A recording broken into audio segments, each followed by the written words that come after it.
Thank you so much, Frank. Welcome, everyone. Today, more than half of the population, that is 50% of the population, is living in the urban areas. And it is estimated that this number is going to around over 70% by the mid-century. So can you imagine, with the economy boom and the e-commerce boom that we are going to have today, what kind of impact would it have on the climate action and on the environment, and what kind of future are we looking for? Well, today we are going to answer all these questions in the next 1 hour, and I have a wonderful panel with me today. So welcome everyone to yet another event of the Dublin Climate Action Week.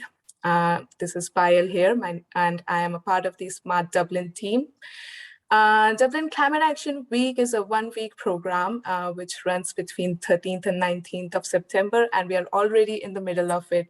This program is to showcase the Dublin region's climate action and the role of the leadership from various organizations and various local authorities that they're playing to make Dublin a more sustainable and a livable and a healthier place. Today, we are going to discuss the smart logistics and what kind of role the deliveries play in the climate action. We have a few project examples from Smart Dublin, local authorities, and commercial organizations. For your information, this session is going to be recorded and would be made available on the DCAW website. Your face and the audio wouldn't be available, but the questions that you put would be made public. And just coming to the questions, if you have any questions, you can use the Q&A option that you can see in the bottom of your screen, and our speakers will get back to you as soon as possible. We are very jam-packed with the schedule, so I'll just try to give a brief introduction of the speakers that we have today. And I don't know if I would be doing a justice to the kind of work that they have done, but I'll give it a try. So as our first speaker, we have Luke Binns, who is the project coordinator from the Smart Dublin team. And he has been involved in various logistics projects in Smart Dublin, and he would be sharing with us one of such projects. Then we have commercial operators from ANPOST and DPD. From ANPOST, we have a team of John Smith and Aoife O'Connor. John is the head of sustainable infrastructure and facilities management, while Aoife is the environmental management project executive, and will be taking us through the various initiatives that ANPOST is taking for the greener environment and the greener future. Now from DPD, we have James Atkinson, who is the Sustainability Program Manager, who would be taking us through the Green Last Mile project and would be giving us an overview of one of the various initiatives that DPD is taking towards the greener environment. Now, the discussion would be kind of insufficient or would be empty without the perspective from the city councils and the government and what kind of work the local authorities are doing. So we have Ronan Heron, who is the Digital Strategy Officer in Dunleary Rathdown County Council, and he would be taking us through one of the projects that the council has taken up to encourage these small businesses for a greener environment again. Now we have a very special guest for our panel discussion, and that is Colm Ennis from the Environment and Transportation Department, who would be kind of giving an introduction and an overview and what kind of policies and procedures are there from the City Council's perspective. And I really look forward to asking a few of the questions on my own side to Colm. So I really do look forward to the panel discussion that we are going to have. Now, without further ado, I would just like to pass on the stage to Luke Binns, who is going to take us through the Last Mile Delivery project and also a brief introduction of Senator. Luke, the stage is all yours. That's lovely. Thank you, Payal. I'll just share my screen here. So as Payal mentioned there, I'm a projects coordinator for Smart Dublin. And Smart Dublin is an initiative of the 4 Dublin local authorities. And we work with new technology to improve local authority services and address city region challenges. And one of the challenges I'm going to talk about today is that of last mile delivery or goods deliveries in cities. As Payal has said out there, we're in a backdrop of ongoing urbanization and a shift to e-commerce. Really, you can see from the graph there, the takeoff of Amazon, and all of this is resulting in a lot more and more frequent deliveries in ever more packed urban spaces. And these deliveries are predominantly undertaken by light commercial vehicles, 96% of which are diesel combustion engines. This has resulted in the number of deliveries going through the roof in many cities. And as one city leader there says from the US, there's literally no room left for all the trucks. So the background to our last mile delivery challenge is that we saw this happening in Dublin. We saw that deliveries lacked coordination. They were full loading bays. There were drivers circling, looking for a space to stop. And there was unpermitted stopping and unloading on double yellow lines, on mounting the footpath, double parked, and all of this was causing blockages and interrupting flow. Dublin was already the second most congested city in Europe with the lowest average speeds, with a cost of some 350 million to the city region. There were pockets of poor air quality, and transport we could see was contributing most to the greenhouse gas emissions over the previous 15 years. So we looked at what could be done. And we looked at what was being done. We looked internationally, for example, and we saw across Europe and beyond that many cities are undertaking calming and pedestrianization in central areas. There's congestion charges, low emission zones, and outright vehicle bans. That is, the combustion engine is due to be banned from central areas in many, many cities across Europe and beyond by the end of this decade. Well, we undertook to take an alternative approach, a different approach, which could be a complementary approach, perhaps, to some of these other measures that I just mentioned there. So Dublin City Council teamed up with Enterprise Ireland and their Small Business Innovation Research Programme, which joint funded this, and also Belfast City Council, who are seeing very similar problems in their own city too. And what we did was we put this challenge out to the market to see what ideas we could get back in terms of new technology that would help improve the efficiency and effectiveness of deliveries and help combat the emissions and congestion I mentioned before. We got in 25 applications, of which 6 were shortlisted for the first phase. There were all kinds of ideas there. There were urban consolidation centers with a switch over to bikes and low emission modes for the last mile. There was crowdsourced deliveries whereby your neighbor might pick up your shopping in town and drop it into you on their way home, or facilitated via an app. But the focus was on feasibility studies.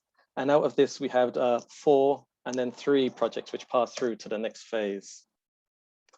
So in the next phase, the focus was more on solution building and validation. And I'll just go through each of the 3 participating projects now. One was the Park Unload Smart Loading Bays project. And we had spaces in loading bays in Dublin City Centre, also in Belfast and in UCD EV charging spots to trial this out. Basically, there's a Bluetooth receiver in the loading bay signage, and drivers check in and check out through an app. It's very quick and easy to use.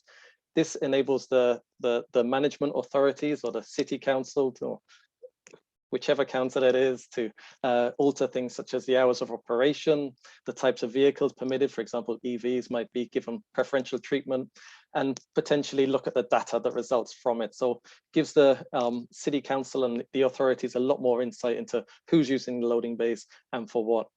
If you're interested in this solution, I'd very, very much recommend you check out the link there at the bottom to the video, and you can see it in action.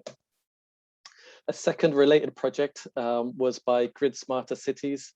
And what they do is they have a system for virtual loading bays. So the authorities could designate, in this case, perhaps a double yellow line as a virtual loading bay. Drivers could book that through the app at certain times that the city council wants to allow it, for example, between 12 and 4 on a Monday afternoon. They book the bay, and then when enforcement comes along, they see it's been booked, and so they don't clamp it. Somebody else who might be there who hasn't booked, they might get enforced against. That's how the virtual loading bays book, and all of this work, and all of this is enabling and facilitating and potentially taking advantage of digital technologies to digitize the curb space. So we don't have these static rules anymore, but can instead look to technology to make it more dynamic and interactive. Our third and final project that I'm presenting on today is the Eco Hubs project by UPS Fernhay. So this is where big consignments of deliveries come into the city centre on the back of a trailer, and then they're passed on to these two delivery modes, which were designed and engineered by Fernhay, as this is an e-powered walker and an e-powered pedal quad. And off the back of these big trailers, they do a last mile with these new innovative, I suppose, delivery modes. And UPS have explained that they've taken 5 delivery vehicles off the streets. That's 5 diesel vans off the streets, thanks to the introduction of these eco hubs. So there were many findings from these projects, too many to go into right now, but needless to say, we have seen a great demonstration of the potential for new technology to help with consolidation, modal shift, and digital transformation of the goods transportation environment in cities, in the same way that digital transformation is helping with the movement of people around cities. So the likes of Bleeper bikes, Dublin bikes, Google Maps, which tell you which bus to get from where and so forth. None of this would be made possible without digital transformation. And we're looking to do something similar with goods. So we've taken some of those learnings and we'll bring them with us into this new project, or relatively new project that we've entered into, which is the 4 million EU-funded Senator project, which another presenter will talk about today. But basically it's continuing this journey of looking at new technologies to help optimize deliveries and lower congestion and emissions in cities. Well, that's me. I'm all finished now. If you have any questions, do put them into the Q&A, or else get back to me on the email there that you can see, luke.bins@smartdublin.ie. I'd love to engage with you and to explain more about any aspect of this. Thank you.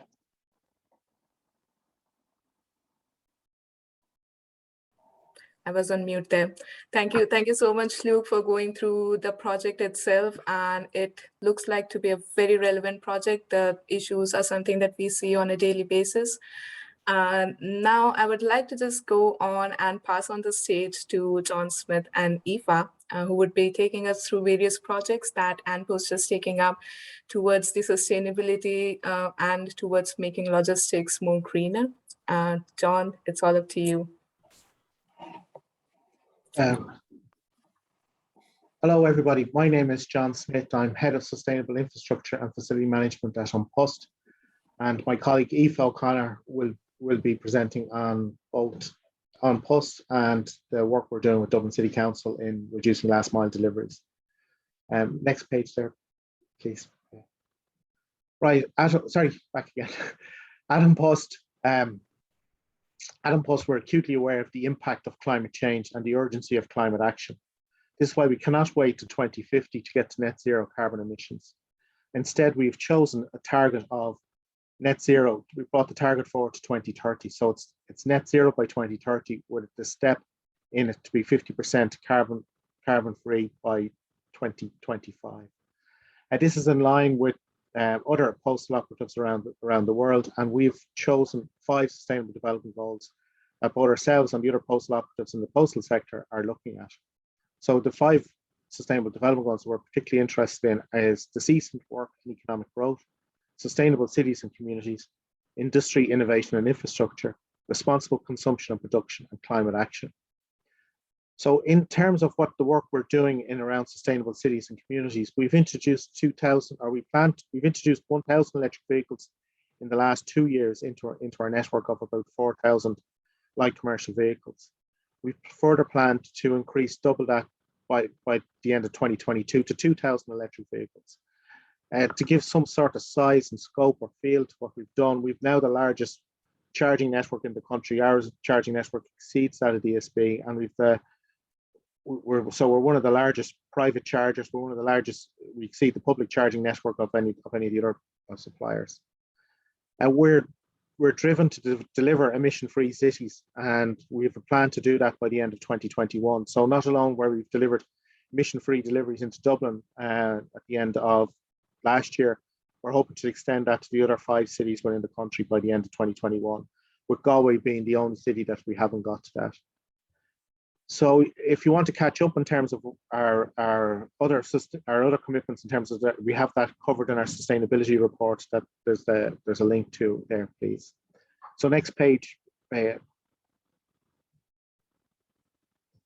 On PUST, we've worked on the glide path, so we're quite clear in terms of how we're going to achieve that. As you can see, our initiative from 2021, we hope to achieve about half our carbon emissions at about 2024 with a contingency for a few years, a year's contingency to hit the number by 2025, and we've developed down to net zero by 2030. So we feel, let's say, we're not exactly comfortable, but we are comfortable in that we believe we can achieve the target. So the next page. So some of our facts around this is we're the only postal operative in the world with ISO 50001 in our buildings and fleet. We have one of Ireland's largest logistics fleets, encompassing 4,000 vehicles, with just slightly over 1,000 of them being electric vehicles. We've circa 140 e-trikes out there, and we've Ireland's first 7.5 ton electric trucks. So, as I mentioned before, we've Ireland's largest private charging network. We've 1,300 electric chargers across the country, and we've one of the largest electric vehicle fleets per head of the population in Europe. And we were the first postal operative provider in the world to achieve zero carbon emission status in a capital city. And we hope to be the first postal operative in the world to achieve carbon-free deliveries across all the cities in its country, with 5 out of the 6 emission-free cities. Next, please. So I'll hand over to Aoife there, who's going to lead you through the Project Senator project, which is a very exciting project that we have with Dublin City Council. Aoife. Great, thanks, John. Yeah, next slide there, please. Great. So Project Senator is a last mile delivery project, and as Luke alluded to earlier on, there is a lot of issues with congestion within cities, and Project Senator aims to kind of resolve some of those issues. It's funded by the European Commission's Horizon 2020 programme. And it's an international collaboration between ourselves in Unpost, Correas, which is the Spanish postal service, and the cities of Zaragoza and Dublin City Council. The main objective of Project Senator is to develop an online platform solution that will manage and optimise freight collection and deliveries, thereby reducing the number of delivery vehicles entering into European cities. This will be tested. The online solution Senator will be tested in 2 pilot areas, one in Dublin and one in Zaragoza in Spain. We have selected an area in the city, I'll show you a map in a moment, which will be the test area for this online solution. We envisage that there'll be many users of this platform, and delivery operators in the city centre will be invited to join us in this exciting project, as well as businesses operating within the area. The online solution is still in development with the technical partners involved in the project, but when it's completed, we'll proceed to talk with all operators within the Dublin Senator delivery zone. Next slide, please. So this is the area that we have defined as Dublin Senator Delivery Zone. It's the Dublin 2 region and comprises Temple Bar, Grafton Street, Barrow Street and the South City Docklands area. Why this area? The project aimed to test innovative last mile delivery options for business to business and business to consumer. And we believe that this area offers great availability because there is many residential properties, but also commercial areas within this zone as well. Next slide, please. So this is how we envisage that the project will run. If you have a delivery into the Senator zone, you will be inputting that information into the online platform. And the online platform will then direct you to proceed to the Urban Consolidation Centre. And in that Urban Consolidation Centre, all of the parcels and packages will be consolidated, and they will be filled into vehicles so that only full vehicles are entering into the city centre, as that is an issue. And again, Luke alluded to that earlier. You've got increased parcel deliveries due to COVID and due to just the trajectories that the world is going towards e-commerce. So we want to limit the amount of vehicles clogging up our cities, and Senator hopes to provide a solution to that, as well as that to make the air cleaner and the traffic not such an issue, hopefully. As I've mentioned before, the online platform is still in development. We hope to have that really soon, and to commence the pilot of this project in March 2022. And as I said, once we have everything in terms of the online solution, we'll be inviting everybody operating within that delivery zone to the table to discuss and be involved in this very exciting project. Thank you. I'll pass back to John now for the wrap up.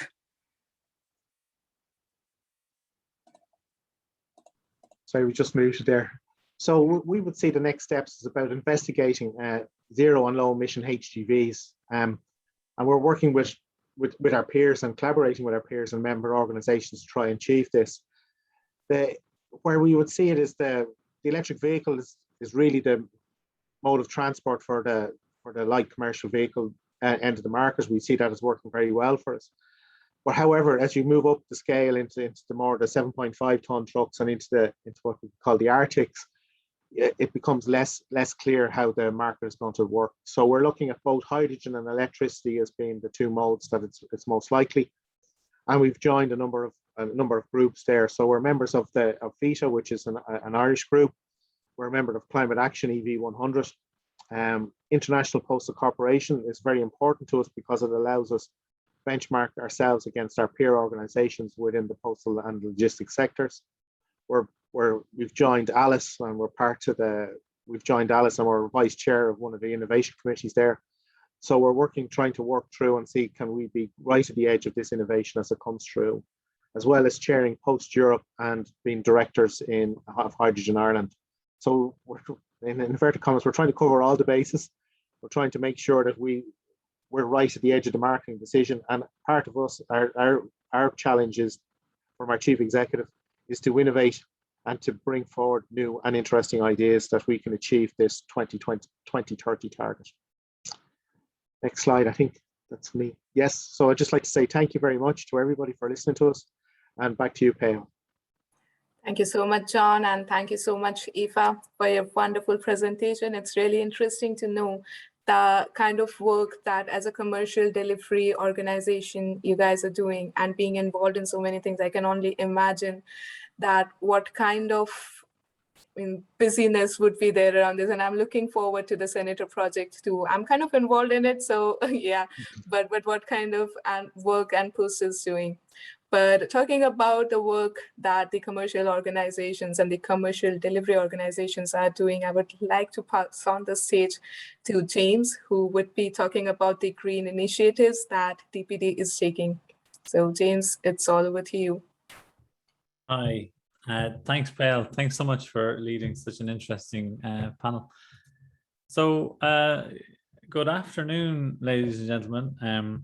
My name is James Atkinson. I'm the Sustainability Programme Manager with DPD Ireland.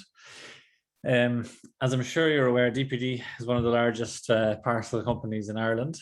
In April last year, due to COVID, our business totally exploded in terms of volumes that we could never have foreseen. So naturally, our business has been undergoing tremendous growth.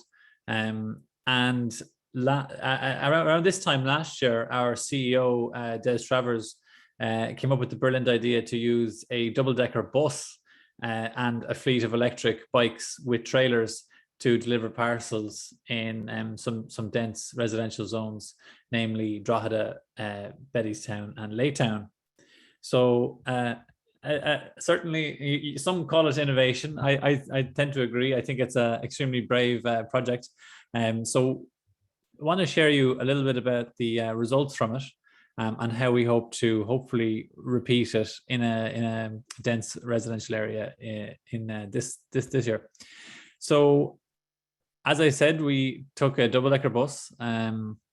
We took 12 electric bikes with trailers normally used for carrying children or pets, and we filled them with parcels. So this ran for about 7 or 8 weeks there, from November and December up to Christmas last year.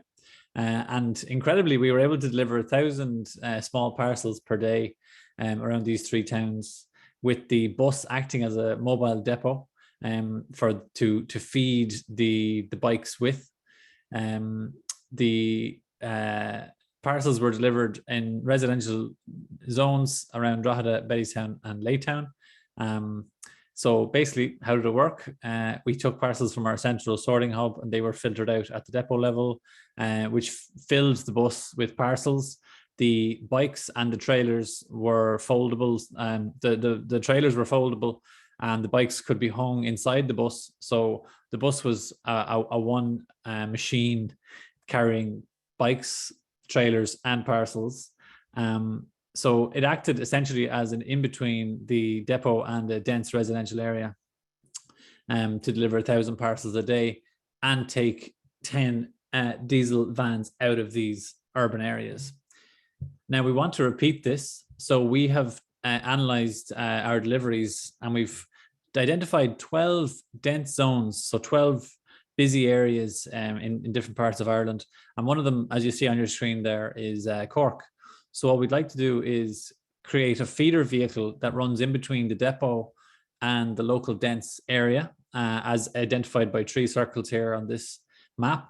And then within each of those 3 circles, those small areas, it's probably 1 kilometer from a central sorting area. It could be a section of a car park or a small fulfillment depot or micro depot. It could literally be just a small room, which feeds the bicycles or the fleet of low emission vehicles in that area. We know that UPS and Dublin City Council have done this in the past. We have approached a number of local authorities in terms of working with them, even on a pilot basis for 2 months coming up to Christmas this year. So if you are listening, if you are a local authority, you can email sustainability@dpd.ie or just pop a question in the chat there and I'll get in touch with you, because we would love to basically take diesel vans out of towns and cities in Ireland and replace them with bikes and smarter solutions such as this. So imagine a world where we could have an electric feeder vehicle with boxes on the back, and these modular boxes could be slid easily onto the back of electric bikes or electric assisted bikes. You'd carry about 100, 150 parcels a day, 0 emissions last mile, and you'd reduce the need for all those vans going around urban areas. So if this solution looks interesting to you and you want to learn more, you can always reach out to me, sustainability@dpd.ie, and pop any questions in the chat. Thanks so much. Okay. Thank you so much, James. Very interesting presentation. I think people would have noticed those kind of bikes being carried around to deliver the packages. And I really hope to see the scalability of these options. Now, I would like to remind everyone to use the Q&A option to ask any kind of questions, and our speakers will get back to you. I see a question though in the chat with regards to the cargo bike effects on the cycle lane capacity, but talking about the cargo bikes, I think I would like to call upon Ronan, who would be kind of giving a brief introduction on it and what kind of initiatives the council is taking in order to promote more of it and to promote the small businesses also, to encourage them to use the greener options. So Ronan, I think the stage is yours. Thank you very much, Payal, and good afternoon, everyone. If you could just bear with me 1 second while I share my screen.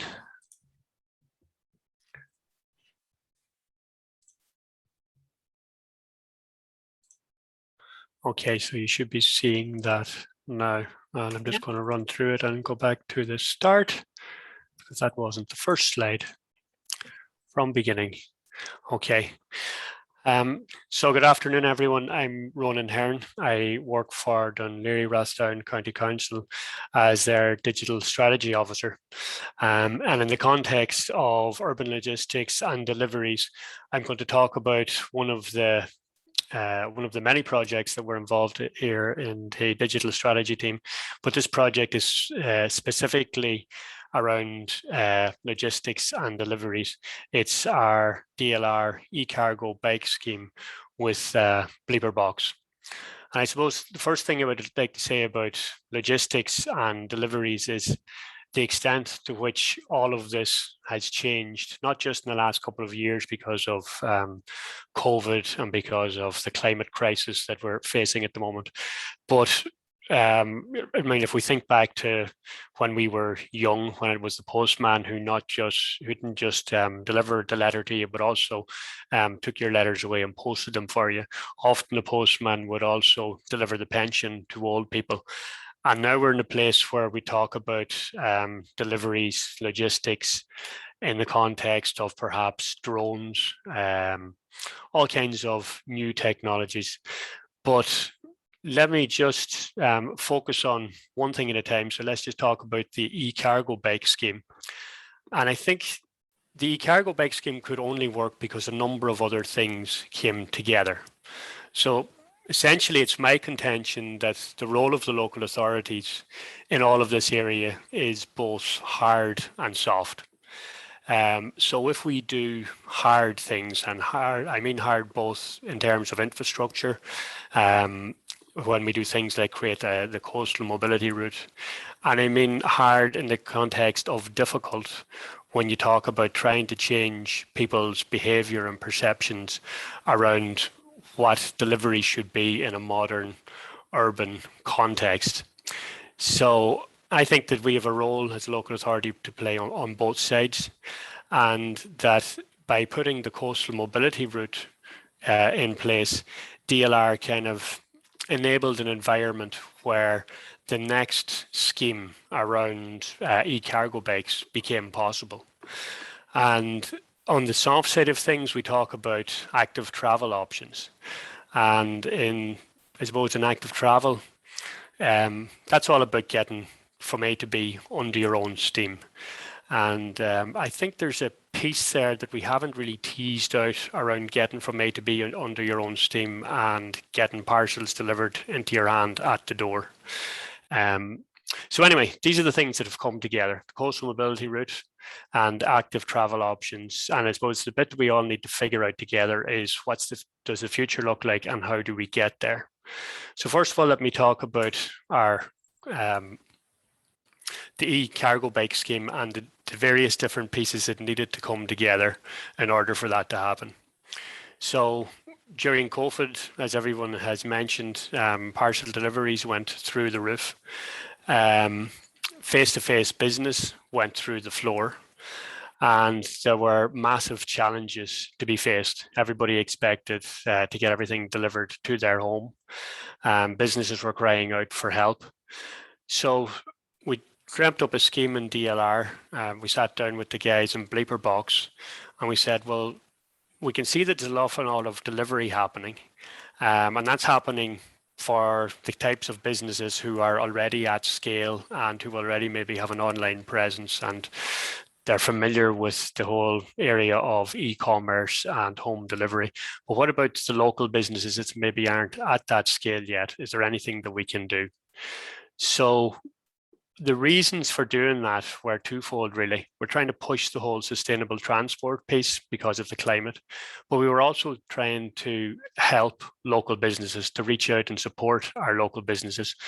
So while the initial idea came from the sustainable transport side of the house, the local enterprise office was absolutely key in making this happen. It was the local enterprise office who could talk to businesses and say, well, do you think this is a runner? Is this going to work?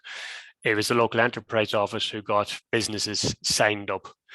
And we were very lucky as well to have a PhD researcher working in our Sandyford Business Improvement District who had been looking at a lot of these types of solutions for Sandyford. So we took one of these ideas and we ran with it in the Dún Laoghaire area. Well, it's right across the county, really. So moving on, here's our coastal mobility route. This is the piece of infrastructure that makes this possible, or that helps to make it possible. I began working in Dún Laoghaire Rathdown in 2017. Before that, I worked in Tala.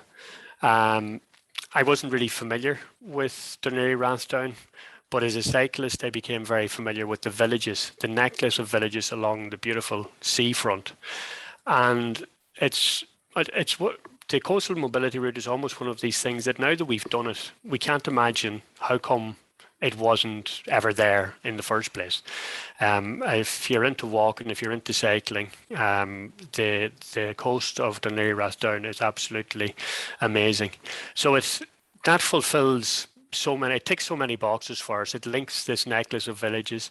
It gives segregated, safe infrastructure for people, for children to cycle to school, for everyone, for the elderly. And it touches on that thing of, well, if you can't see it, you can't be it. The soft change, the modal shift. When businesses see that there are e-cargo bikes on the ground doing deliveries, then all of a sudden they're thinking, wow, do I actually need to do everything that I'm doing with the diesel van. Is it time for me to really rethink how I could do local delivery? So active travel. This is the bit that's kind of bringing me to the last piece, and I'm probably going to finish with a cautionary tale around everything active travel and door-to-door delivery. Active travel is traveling with purpose, using your own energy. We see that as cycling, as walking. There's been a massive push to do more of it with COVID and to remain, to continue having that 2 meters safe distance. But ultimately, what we're asking of urban logistics and delivery is the convenience of opening your front door and being handed a parcel. So where's the active travel part there? What, you got up off your couch and you walked and you answered the front door? Is that really good enough? And I mean, I have to credit James Atkinson with this piece, because when we were preparing last week, James pointed out that Ireland is quite unique when it comes to delivery, in that we totally expect stuff to be delivered into our hand at the door. That's not the norm, especially in Scandinavia. And the norm is something that I'm going to get to in the next slide, or this is what hopefully will become the new normal. Because my contention is that applying the machinery of the global supply chain to the local context will not work. So that massive logistical machine that is UPS or that is whoever, are they in a position, or should they even be expected to be in a position of handing that small 1 litre cubic square parcel to you at your front door? Or should it be a mix of you walking down to some kind of a fulfillment centre in your local village and picking it up? Or should it be a case of, well, that's the question. How do you do hyper-local fulfillment? Because that's what it's about. The climate crisis means we have to figure this out. I mean, this week we had a change around the plastics that we can finally put into our recycling. That's great. That's an incremental change that should have happened years ago. There are a few shops dotted around Dublin where you can go with your Tupperware containers and buy your dry goods and bring them home with you. Do we not need to push on that thinking a little bit further to where you could maybe, I don't know, do your online shopping, and if you're an elderly person who can't really go out to pick it up from a fulfillment centre, have some people who would be willing to use an e-cargo bag to get it to you. Like the idea of having a network of e-cargo bags, we've seen from food delivery, it totally can be done. But we've also seen lots of young people exploited because of gig economy type stuff. Can we not create proper jobs? The kind of jobs that are created through the e-cargo bag scheme here in DLR, these aren't gig economy jobs.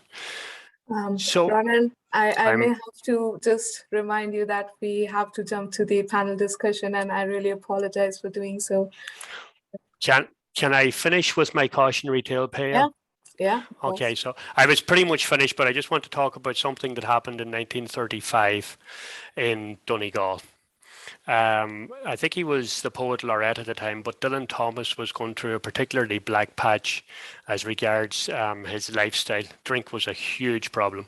His agent decided to relocate him to Glencolumkill in Donegal because it was the most remote part of Ireland, and he thought maybe he would get another book or two out of him. What he didn't realise was that Glenlough in Glencolumkill in Donegal is also possibly the poaching capital of Ireland. So he landed raving alcoholic into the heart of poaching country. Dylan Thomas had a novel way of figuring out the two problems of drink and isolation. The drink was on his doorstep, poaching was no problem. But he had no friends, and he relied on the Irish Times for contact with the outside world.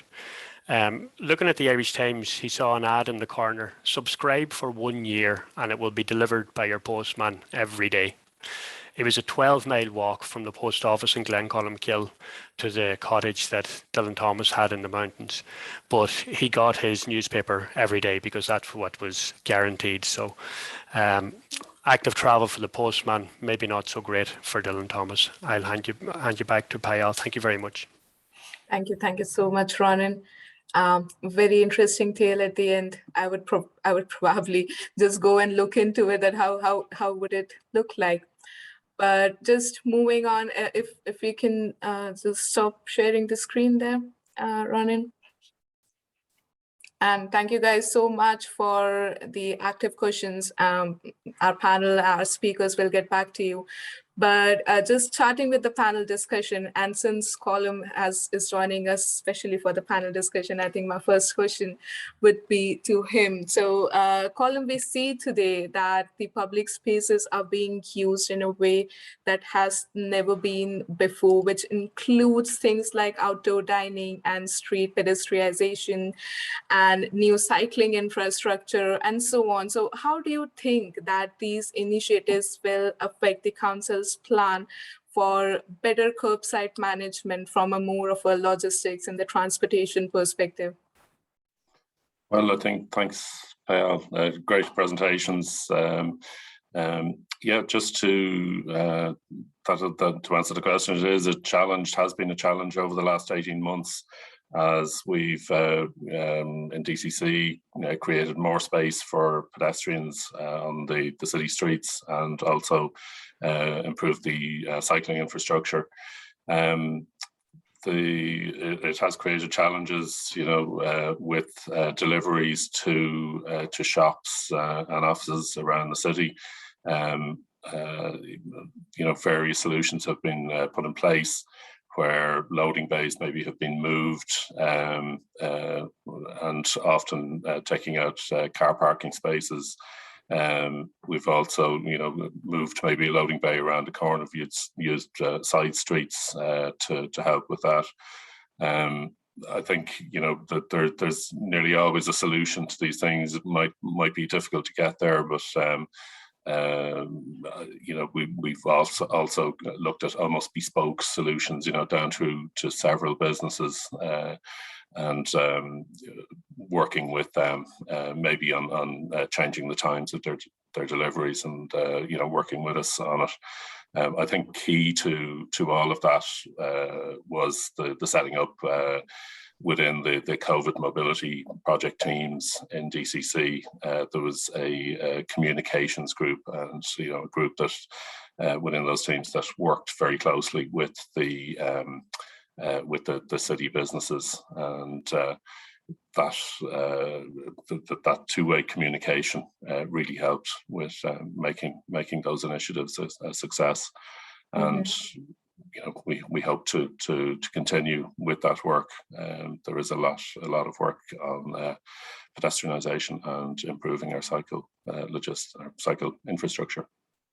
Oh yeah, I can only imagine how that would be, and I'm kind of excited to see the future of it. But just a related question. So, for example, you talked about today the last mile delivery, where we talked about mini distribution centers and e-walkers and e-quad cycles and so on. So, what are your thoughts on it? That what is the council's take on this? Well, we're keen to promote and facilitate micro hubs around the city. We've worked with, as Luke's presentation showed, with UPS on their initiatives in this area. We're keen to facilitate further development of hubs, and we'll work with the Senator team as well on that. And I suppose what we would like to see is a growth in distribution hubs around the city, using both public and private areas as well. So we'd encourage logistics companies to look at ways where they can use private property in areas, but we will also facilitate them using on street and footpath, and possibly other solutions. So we definitely want to see more of them. And well, I think that would kind of require an active participation of the commercial delivery systems too. So, John, what do you think about the feasibility of such plans? On buses, we're very fortunate. We've 30 odd delivery delivery service units within Dublin, the county of Dublin. So we're very active in that we have local micro hubs and delivery service units across our portfolio. And we would encourage it. It works well for us. It keeps our transport emissions right down, and we're able to then get the mail and our parcels out to everybody. So yeah, no, we would encourage it. Okay. I add to that, Pael, if I may. Just like if you think about the location there down near Sandymount there, the old glass bottle facility, that there's potential there for thousands of people to be living in one little area. Does it make sense to have 6 different white vans with 6 different logos on the side of them delivering to all those people, or in that kind of an area where it's like a narrow entrance but a large volume of people? Does it not make sense to put in a consolidation center? And it comes back to Connor's question there, Connor Barry, about how to make an agnostic fulfillment center work. I think that's a real challenge that we'd like to try and tackle. We've seen that, if I can cut in there, we've seen something similar. One of the larger office developments back 2 years ago, there was a big expansion of an office in this kind of Silicon Docks area, if you want to call it that. And the owner was anticipating a huge number. They allowed their employees to take personal online deliveries into the office. So what we suggested to them at the planning stage was, rather than have a whole lot of vans pulling up, you're talking about thousands of deliveries, I think, within a week. So lots of deliveries every morning coming in. We suggested that they take on, a company like Unpost or DPD and then their employees could say to the, whatever online deliveries they were getting, tell the company to send it to this address, to a particular address, whether it be DPD or Unpost, and then that would be brought in maybe once or twice a day into the office, just in 1 or 2 vans. So those kind of solutions are the problem is also, like, people have such a high standard now. They want to get their parcel exactly when they expect it, and if there's any problems, I'm not saying who you're going to blame, but if there's an extra link in that chain, it's an extra, you know what I mean? Even if 0.01% of those had problems, it's still an extra person you have to go and follow up with. So that's a challenge, I think. James, maybe we can answer that. That's I think you've just done the presentation on Project Centre. That's the modus operandi and the logic of Project Centre, that we would consolidate deliveries into one hub, and we would then issue it out then with full vans going into Dublin City Centre. There's a bit to be worked out a bit. How do you do it, and how do you make it work? So we're about 6 months away from getting that pilot implemented. But the idea would be, is if you saw the map that she's speaking about, would be that I think that area might actually be in it. I think it's part or very close to it. Would be that there would be one van going into that, or maybe a number of vans, but they would all be full at least, rather than transporting a lot of air. So that's the purpose of what we're hoping to achieve within Project Centre. In that scenario, how would you, for example, guarantee that the driver, followed the procedure? Like, we have a very strict procedure. You have your own procedures.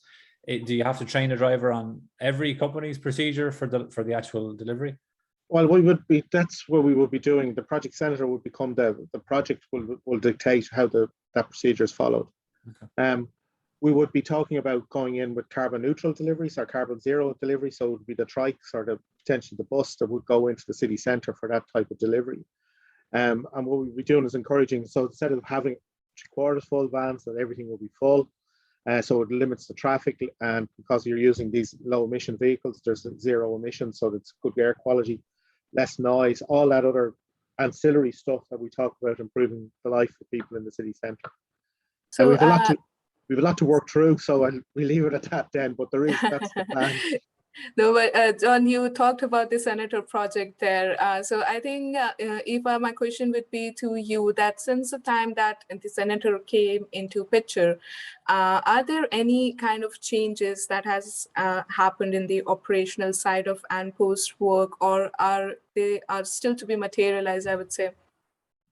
Sure, yeah, I just very quickly before I answer that want to allude to what John and James and Colin were discussing there, and Colin alluded to it as well, that this could be a huge benefit to the customer, because if you have multiple deliveries coming from different operators, they're not coming at 10, 11, 12, 1, you know what I mean? All your deliveries are coming hopefully at the same time or in 2 batches or however way it works. I know there's a lot of unanswered questions. We're still trying to develop what exactly that's going to look like, but there's benefits for everyone with consolidation centres. In terms of operational change, yes, we've been working with our internal teams, HR, finance, IT, security and operations to begin the process of preparing the hub location that will serve as the urban consolidation centre.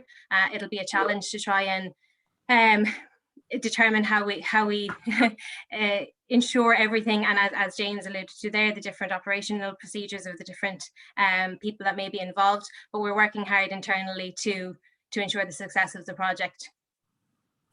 And Ronan, just a quick question for you there. In terms of all the changes that are coming with the senator, with the hubs that people are talking about, and basically the change that is going on around, what would be the council's take on that? How do you think that it is a feasible option and a feasible plan? Yeah, I think it is feasible. And the town, I suppose, one of the main things here is that we see the town and the village centre changing, and we've seen that change get ever more rapid in the last couple of years. It's really sad to say, but it's unfortunately true that not all of the retail is going to survive what has happened. People have gotten into buying online, and a lot of retail space is going to be empty. Now, that's not necessarily an entirely negative story, because when you line that up with the prevalence now of remote working, one of the things that we're looking at in Dún Laoghaire is the idea of creating more and more remote working space. So as one type of space use drops off traditional retail, maybe another type of usage of space grows, which is remote working and also hyper-local fulfillment. So I think the local councils will need to work with the local chambers, the Leo offices, and help that transition to happen, and work with the big delivery companies to make hyper-local fulfillment a reality. So it should be possible for me to have it delivered to my door, or to walk down to somewhere and pick it up myself under my own steam. That's the way I would see it panning out. Well, I do look forward again to the future of how it would look like, but I think it is kind of a reality already, because I see An Post and DPD involved in a number of initiatives that are taking place. But just speaking from a consumer point of view, because I receive a lot of posts from DPD and An Post, and I wonder if the sustainability that we're talking about, does this have any kind of impact? I mean, as consumer, as a customer, would I have any kind of impact? Would I be charged for it more, or would there be any delivery delays that would happen? So, James, would you like to take this question? Well, it's a really interesting question, because I suppose at the end of the day, everybody cares about price, right? You know, €4, €5, it's a big difference when you're sending multiple orders. In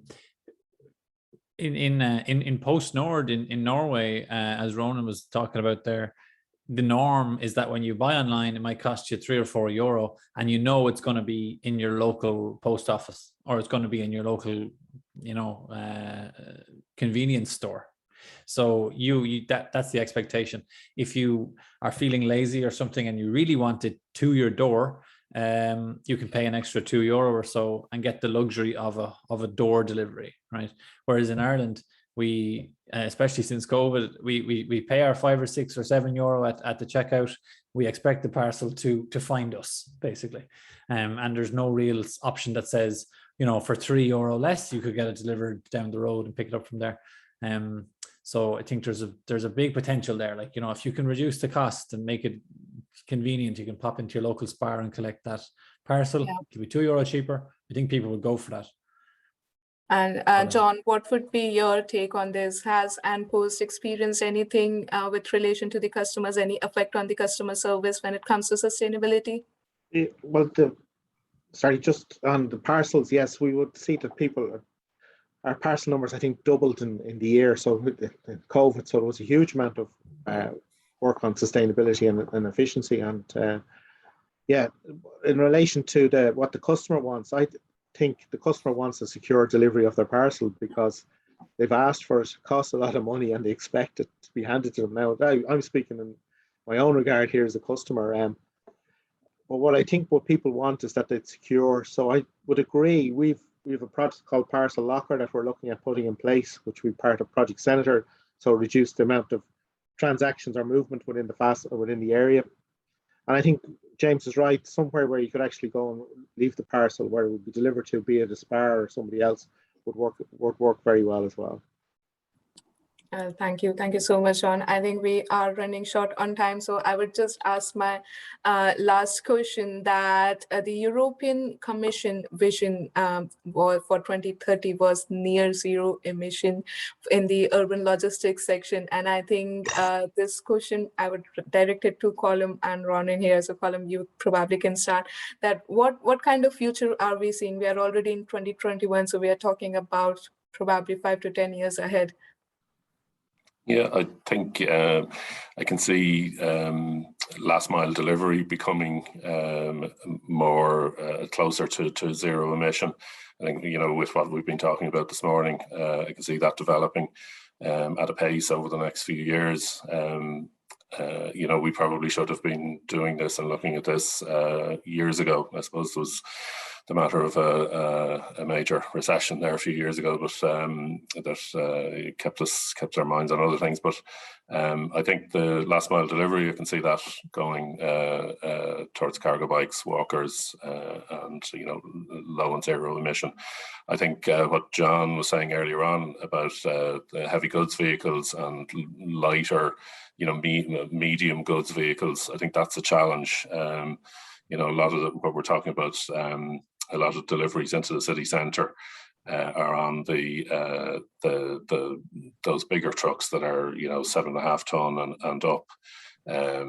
Getting the emissions down on those kind of vehicles is going to be a challenge. But I think the technological improvements that we'll see over the next 5-10 years will get us there. So, but we may not be there by 2031.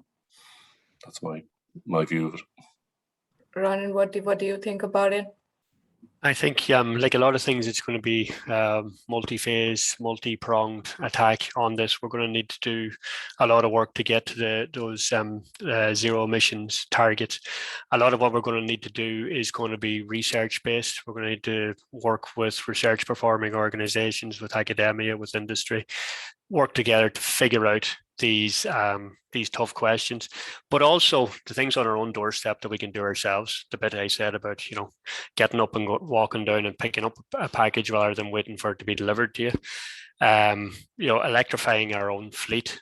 These are things that the councils can do themselves. I was appalled to attend a climate action. It probably was 12 months ago.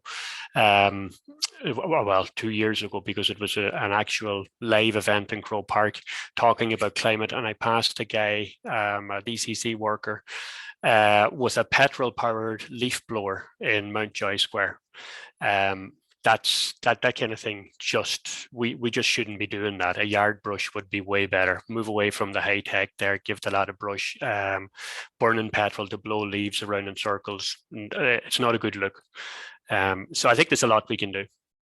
Well, I do agree with it. And I think it is great that you have that awareness as a council and as a government representative, and also with the commercial operations point of view. It is really great to see such awareness among the people today towards sustainability and towards climate change, because it is happening now.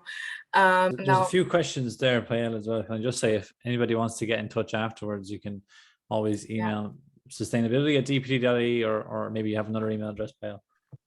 Yeah, thank you so much, James. And I I really apologize for not able to answer all the questions within the segment, but let me assure you, you can contact any one of us. You can find us on LinkedIn or on our email IDs.